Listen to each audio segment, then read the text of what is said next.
Seunit mobil mewah jenis Alphard ringsek tertimpa pohon tumbang di Kota Makassar, Sulawesi Selatan pada Minggu 1 Februari 2026 siang. Mobil tersebut milik Ketua RW 06 Kelurahan Buakana, As'ad, 59 tahun. Dia mengatakan pohon tumbang terjadi saat hujan disertai angin kencang melanda. Saat kejadian, mobilnya sementara terparkir dan dalam kondisi kosong. Selain menimpa mobil, pohon tumbang itu juga merusak pagar lapangan tenis lokasi mobil terparkir.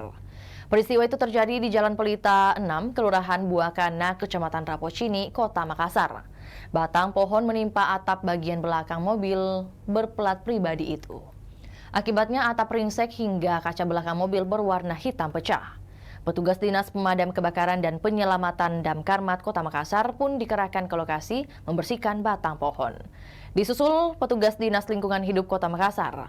Pembersihan dilakukan menggunakan alat pemotong kayu sensor.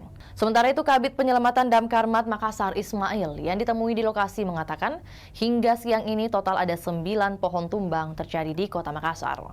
Di antaranya di Jalan Pelita 6, Jalan Insinyur Sutami, Jalan Tupai, dan 6 lokasi berbeda lainnya.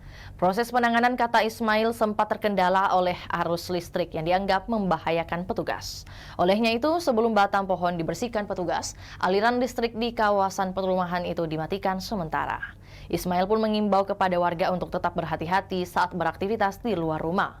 Pasalnya, cuaca ekstrim yang terjadi belakangan ini sangat rawan mengakibatkan pohon tumbang, khususnya pemilik kendaraan untuk tidak memarkir di bawah pohon. Itulah tadi berita hot news kita pada hari ini. Saksikan berita hot news lainnya hanya di kanal YouTube dan Facebook Tribun Timur. Tribun X sekarang menghadirkan lokal menjadi Indonesia.